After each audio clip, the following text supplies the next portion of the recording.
ఈ video open చేసినందుకు ధన్యవాదాలండి. మేము ఏ వీడియోకి ఇంత రిక్వెస్టింగ్ చెయ్యము, ఈ వీడియో చూడండి, ఈ వీడియో ఎలాగని చూడండి అనేసి. అయితే ఈ వీడియోకి మేము హంబల్ రిక్వెస్ట్ చేస్తున్నాము. ఎందుకంటే ఈ వీడియో ముందు చూసేటప్పుడు మీకు ఏదో ఒకలాగా అనిపిస్తుంది, కానీ చివరికి అలా వీడియో చూస్తున్న సేపు మీకు చాలా మెసేజింగ్ అనిపిస్తుంది. కాబట్టి స్కిప్ చేయకుండా చూడడానికి ట్రై చేయండి. మరీ చెప్తున్నాము, చివరిలో మాత్రం అస్సలు మిస్ అవ్వకండి. చివరిలో మాత్రం మెయిన్ మ్యాటర్ చెప్పాము. మేము ఫస్ట్లో పెడితే మీకు ఆ ఎగ్జైట్మెంట్ పోద్ది మళ్ళీ ఎందుకనేసి, ఇవన్నీ చూపించాకే అది చెప్దామనేసి మేము చివరి వరకు ఉంచేసాము. కాబట్టి వీడియో అయితే స్కిప్ చేయకుండా ఎండింగ్ వరకు చూస్తారనేసి మేము మనస్ఫూర్తిగా మీకు రిక్వెస్ట్ చేస్తున్నాము.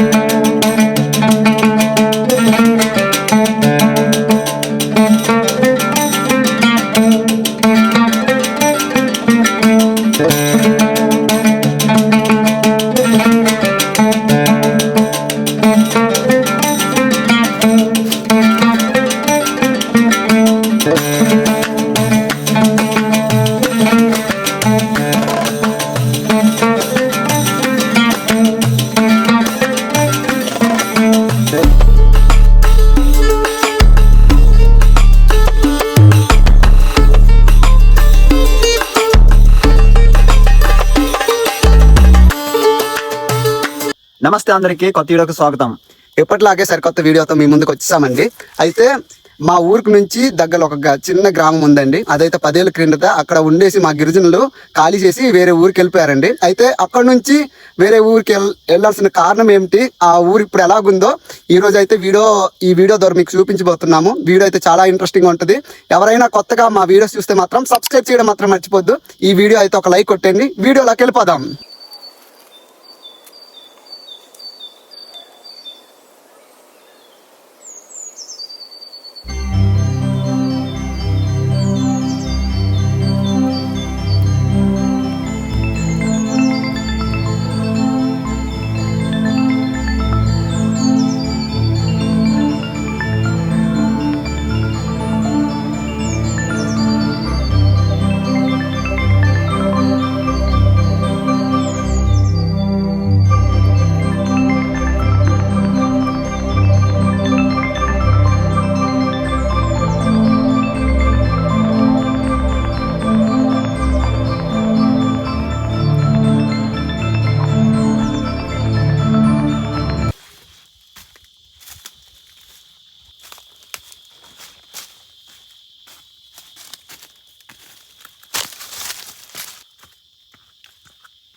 ప్రజెంట్ అయితే మేము ఎండాకాలం కదండి, చాలా ఎండ అయితే చాలా గట్టిగా ఉంది, అంటే ఎక్కువగా ఎండే ఉంది. వాటర్ గుడికి తెచ్చుకున్నాము. మీరు కూడా ఎక్కడికి వెళ్ళినా సేఫ్టీగా వాటర్ ఏవైనా గుడికి కానీ టవల్ కానీ టోపీ కానీ పెట్టుకుని వెళ్ళండి.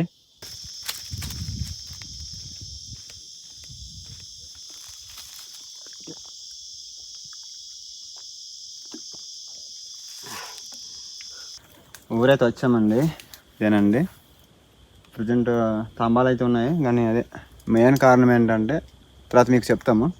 ప్రజెంట్ అయితే ఊరు ఎలా ఉంది చూపిస్తాము. ప్రజెంట్ 10 years అయింది కదా వదిలేసి, ఎలా ఉందో చూపిస్తుంది. గిరిజనుల్లో గ్రామాలు ఉన్నాయి అనేసి మనకి తెలియడానికి చిన్న సిగ్నేచర్ ఏంటంటే ఇటువంటి సింతి చెట్లు మళ్ళా కొబ్బరి చెట్లు ఉంటే అక్కడ ఒక గ్రామం ఉన్నట్టండి. ఇప్పటికి 10 years అయింది. 10 yearsలోన కరెంట్ సప్లై మాత్రం ఇప్పటివరకు అయితే చాలా బాగుంది. ఎంత అంటే కొండ మీద ఇంత అడవి మధ్యలో కరెంట్ ఎలాగా మరి సప్లై చేస్తారు, ఈ స్తంభాలు ఎలా తెచ్చో తెలియదు, కానీ కరెంట్ అయితే చాలా బాగుంది. కానీ అండి ఇల్లు అయితే బాగా పాడైపోయింది, చాలా రోజులు అవుతుంది కదా, ఇక్కడ వదిలేసి వెళ్ళిపోయారనమాట వాళ్ళు. ఇలాగ అయిపోయింది. కొండ చేసుకుంటున్నారు, ఇది సాగు చేసుకుంటున్నారు.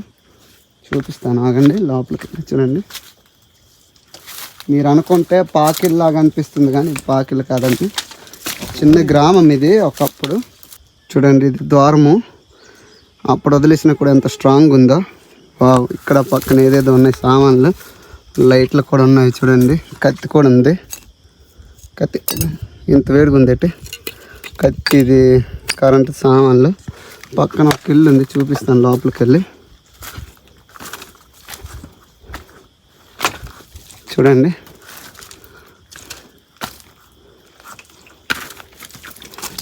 లోపలికి వెళ్తున్నాను.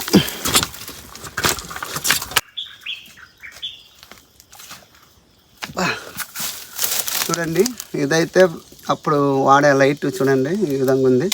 వదిలేసి వెళ్ళిపోయారు, పోయింది మొత్తము. ఇది పూరిల్లు ఎలా తయారైందో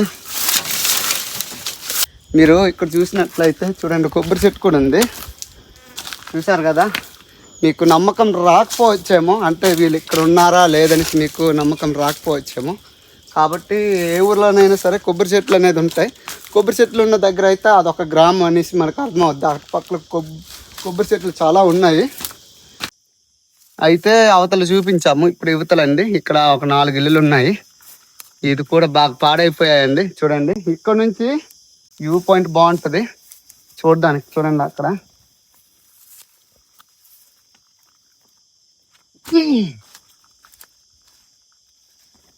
చూడండి. ఇప్పుడైతే మీకు ఇంత చూపించాము, మీకు ఇంకా నమ్మకం రాకపోతే ఇంకోటి మీకు చూపిస్తాము. రండి చూద్దాం. చూడండి సమాధులు కూడా ఇక్కడే ఉన్నాయి. అంటే ఆ ఊర్లో కొందరు క్రిస్టియన్ ఉన్నారు, కొందరు హిందూస్ ఉన్నారు, కలిసి కట్టుకుండేవారు అనమాట. అయితే ఇక్కడైతే చనిపోయి క్రిస్టియన్ వాళ్ళు ఇక్కడ పాట పెట్టుకున్నారు. హిందూస్ అయితే వాళ్ళు అక్కడ కాల్చుకుంటారు వాళ్ళ తుప్పల్లోకి. అక్కడ ఉంది చూడండి. ఇవైతే బాగుంది, చాలా బాగుంది. ఈ కొండ మీద ఈ అడవి మధ్యలో ఎక్సలెంట్గా ఉంది. చూసారు కదండి, ఇక్కడైతే 20 కుటుంబాలు ఉండేవాళ్ళు. అయితే ముఖ్య కారణము ఈ 20 కుటుంబాలు ఎందుకు విడిచి వెళ్ళిపోయారు అంటే ముఖ్య కారణము మీతో పంచుకోవాలనుకుంటున్నాను. అంటే ఇక్కడ అప్పటి నుంచి, అంటే పూర్వం నుంచి 10 years బ్యాక్ వరకు అయితే వాళ్ళు పోరాడారు. అంటే ముఖ్యంగా వాటర్ సమస్య ఎక్కువ ఉండేది. తర్వాత రోడ్డు లేదనమాట. అసలు ఎటు నుంచి వాళ్ళు, అంటే కొండ మీద పండించే పంట వాళ్ళని సంతకు తీసుకెళ్ళాలంటే అసలు రోడ్డు అయితే లేదు. చాలా కష్టపడి వాళ్ళు తీసుకెళ్ళేవారు. వారు ఇక్కడ నుంచి డైరెక్ట్ సంతకు కూడా మోసుకుని వెళ్ళేవారు అనమాట. చాలా ఇబ్బంది పడ్డారు. అయితే అప్పటి నుంచి పూర్వం నుంచి 10 years బ్యాక్ వరకు ప్రభుత్వానికి ఎన్నో దరఖాస్తులు అసలు ఎన్నో పెట్టారు. అయినప్పుడు కూడా రెస్పాన్స్ తీసుకోలేకపోయారు వాళ్ళు. దానివల్ల వీళ్ళు ఏం చేసుకున్నారంటే మరి కొందరు అయితే వేరే ఊరికి వెళ్ళిపోయారు, మరి కొందరు అయితే వేరే ఊరికి వెళ్ళిపోయారు అనమాట. అంటే చెదిరిపోయారు అనమాట. అలాగనమాట జరిగింది. చూసారు కదండి ఈ విలేజ్ ఎలా తయారైందో. ఇప్పుడైతే మేము సెకండో విలేజ్కి వెళ్తున్నామండి. అసలు సెకండో విలేజ్ కూడా ఎందుకు చూపిస్తామో మీకు లాస్ట్లో చెప్తాము. ఇప్పుడైతే మేము సెకండో విలేజ్ ప్రయాణం చేస్తున్నాము. ఇది కూడా కొండల మధ్యలో వెళ్ళాలి, నడుచుకుంటూ వెళ్ళాలి. అడవి మధ్యలో ఉంటుంది, చుట్టుపక్కల ఏముండదు. అక్కడికి వెళ్తే మీకు అన్ని క్లారిటీగా తెలుస్తుంది. పదండి మనం ఇప్పుడు ప్రయాణంలోకి వెళ్దాం. చూడండి దారి మధ్యలో అయితే పడిపోయింది ఇది జీడి చెట్టు కొమ్మ. వెళ్దాం. అంటే మేమేం తేలేదు, కత్తి ఏం తేలేదు, లేదు నరికేస్తే క్లీనింగ్ చేసేస్తాం. మరి మా చూడండి తొలసి దారులు చేస్తున్నాను.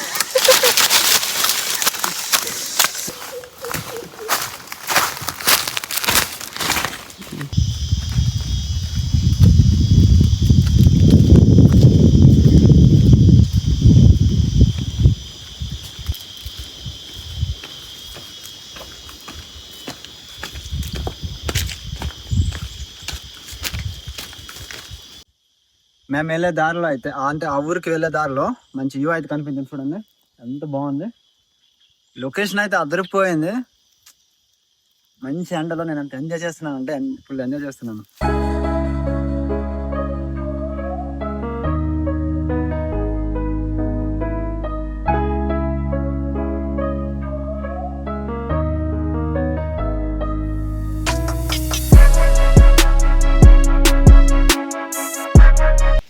ఫైనల్గా అయితే మనం ఊరు దగ్గర వచ్చామండి.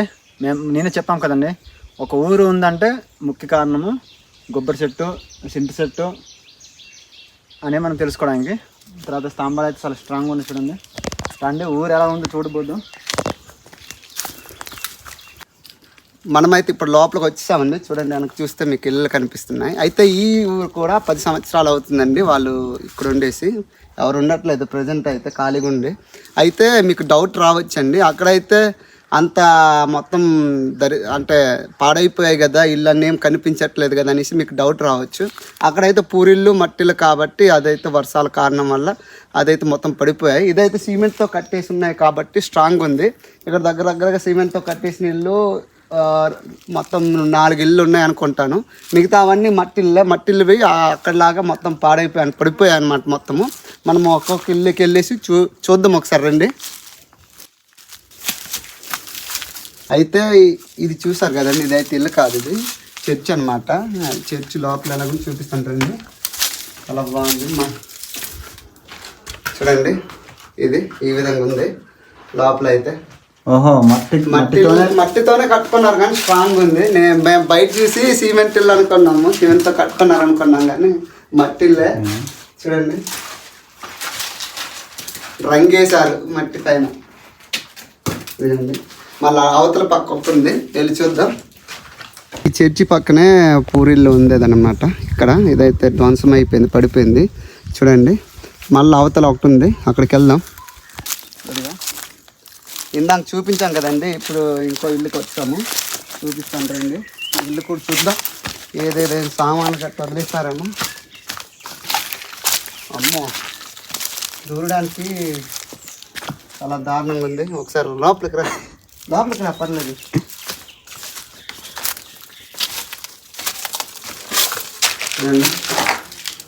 లోపల రారా, భయం అయితే.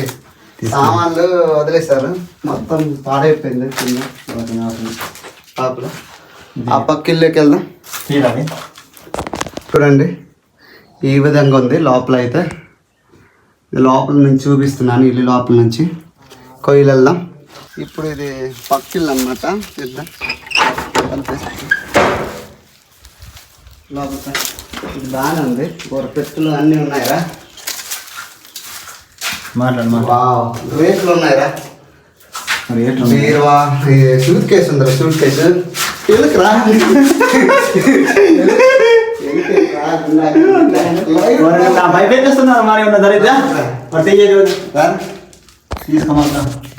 చూడండి ఇక్కడ బీర్ బాటిల్ అన్నీ ఉన్నాయి. గబ్బిలాలు తిరుగుతున్నాయి చూడండి అలాగా. ఊరు నాయన నాకే భయం వేస్తుంది. ఇదన్నమాట. ఇది తలిపేసేద్దాం. ఇవన్నీ పూరిల్లే కాబట్టి మొత్తం పడిపోయాయి. స్తంభం చూపిస్తాను. ఇదిగోండి స్తంభము. ఇందాక చూపించాం కదా, ఆ 2 ఇళ్ళే మీకు చూపించాను. ఇక్కడ చాలా ఇళ్ళు ఉన్నాయి కానీ ఇవన్నీ పూరిల్లే. ఇది ఈ గ్రామం కూడా ముఖ్యంగా ఇక్కడ నుంచి వదిలేసి వెళ్ళిపోవడానికి కారణం ఏంటంటే, ఫస్ట్ అయితే రోడ్డు సమస్య అండి. రోడ్డు లేదు. వీళ్ళు ఎక్కడైనా ఇక్కడ నుంచి పండించే పంటలు సంతకు తీసుకెళ్లాలన్నా నేను చెప్పాం కదా, ఆ విధంగానే వీళ్ళు కూడా బాధపడుతున్నారనమాట. సెకండోది వాటర్ సమస్య అండి. వాటర్ తాగడానికి వీళ్ళు కావాలంటే చాలా దూరం ప్రయాణం చేసి తీసుకురావాల్సి వచ్చేది. దాంతోపాటు కరెంట్ అనేది ఉంది, చూపించాం స్తంభాలు చూసారు కదా. అయితే ఏదైనా తుఫాను కానీ ఏదైనా గట్టిగా వర్షాలు పడినప్పుడు, చెట్లు పడిపోయేటప్పుడు, ఏదైనా ఈ ప్రజెంట్ అయితే లైన్మెన్లు, అప్పుడు కూడా సిటీలో కానీ ఎక్కడైనా సరే లైన్మెన్లు వాళ్ళు అవన్నీ బాగా చేయడము చేస్తారు. ఇక్కడైతే మా గిరిజనులు అనమాట, మేమే బాగా చేసుకోవడం అవన్నీ అవుతుంది. అలాంటి సమస్యలు ఎదుర్కోవడం వల్ల ఇక్కడ నుంచి వాళ్ళైతే వేరే ఊరికి వెళ్ళిపోవడం జరిగింది. అయితే మీకు ఈ 2 ఊర్లు చూపించడానికి ముఖ్య కారణం ఏంటంటే, అసలు మీకు ఈ 2 ఊర్లు చూపించేసి మీకు ఏం చెప్దాం అనేసి అనుకున్నామంటే, ముఖ్యంగా మా గిరిజనులు చాలా గిరిజనుల గ్రామాలు అనమాట. ఈ విధంగా ఈ కనీస సదుపాయాలు వాళ్ళకి కానీ విద్యుత్ కానీ రోడ్లు కానీ ఇలాంటి సదుపాయాలు అందక గవర్నమెంట్ దృష్టికి తీసుకెళ్ళినా కూడా వాళ్ళు సరైన స్పందించలేకపోవడం వల్ల ఈ విధంగా వాళ్ళు ఖాళీ చేసి వెళ్ళిపోతున్నారండి. దీనివల్ల ఏం నష్టం అంటే, మాకు మా గిరిజనలో ఎక్కువగా ఏదైనా పంట పండించాలంటే ఆ కొండ దగ్గరలో ఉంటే మాకు ఎప్పుడు బట్టి 24 hours మేము పంట పండించడము సదుపాయంగా ఉంటుంది. అంటే మొక్కలు పెరిగిపోతాయి, అవన్నీ గడ్డి పీకాలి, అడవి క్లీనింగ్ చేయాలి, మళ్ళీ పంటలు పండించేటప్పుడు అవన్నీ జాగ్రత్తగా చూసుకోవాలంటే కొండ దగ్గరలో ఉండాలి. ఇలాంటి సమస్యల వల్ల మా గిరిజనులు ఏం చేస్తున్నారంటే దిగిపోతున్నారండి చాలామంది. అంటే కొండలో ఉండాల్సిన వాళ్ళు దిగిపోయేసి చాలా సమస్యలు ఎదుర్కొంటున్నారు. ముఖ్యంగా అయితే ప్రజెంట్ అయితే పాత అడ్రస్ నుంచి కొత్త అడ్రస్కి వెళ్ళేటప్పుడు అలాంటి సమస్యలు చాలా చూస్తున్నారు మా వాళ్ళు. అది ముఖ్య కారణం. అదైతే తింతేనండి మీకు నచ్చింది అనుకుంటాను. మీకు నచ్చినట్లయితే ఖచ్చితంగా మీ ఫ్రెండ్స్ వాళ్ళకి, మీ ఫ్యామిలీ మెంబర్స్కి వాళ్ళందరికీ షేర్ చేయండి అని కోరుచున్నాము. ఇలాగే మరింత ఇన్ని రోజులు ఇన్ని వీడియోలు మాకు ఏ విధంగా అయితే ఆకట్టుకొని అంటే మాకు సపోర్ట్ చేసి ముందుకు ఏ విధంగా అయితే మాకు నడిపించారో అదేవిధంగా ఈ వీడియో ద్వారా కూడా మాకు ఎంతోగానో సపోర్ట్ చేయాలని హృదయపూర్వకంగా మేము ఈ ఛానల్ ద్వారా మేము కోరుచున్నాము. అయితే ఇంకో మాట అండి చెప్పడం మర్చిపోయాను, లాస్ట్లో చెప్తున్నందుకు క్షమించండి. ఎవరైనా ఈ వీడియో మా గిరిజనులు చూస్తే మన సమస్యలు ఏంటో తెలుసు, చాలామందికి ఇది తెలియని విషయం కాదు. మేము ఇంకోసారి గుర్తు చేయడానికి ఈ వీడియో అయితే తీసాము. కాబట్టి మన వాళ్ళకి షేర్ చేయండి. మేమైతే ఈ వీడియో ద్వారా మేము ప్రభుత్వం వరకు వెళ్ళేలా చేయలేము, కానీ మీ నుంచి అయితే అది ఖచ్చితంగా వద్ది. ఎవరైనా వేరే వాళ్ళు మా కేస్ట్ కాకుండా వేరే వాళ్ళు ఎవరైనా చూస్తే మీ ఫ్రెండ్స్ వాళ్ళకి షేర్ చేయడం వల్ల వాళ్ళకి తెలుస్తుంది మా గిరిజనుల సమస్యలు ఏ విధంగా ఉంటుంది. మన కొండ ప్రాంతాలు గిరిజనుల సంస్కృతి సంప్రదాయాలు కాపాడుకోవాలనేసి చాలామంది అంటూ ఉంటారు, కానీ ఈ సమస్యలు అనేది మాత్రం ఎవరు మాట్లాడట్లేదు నిజానికి చెప్పాలంటే.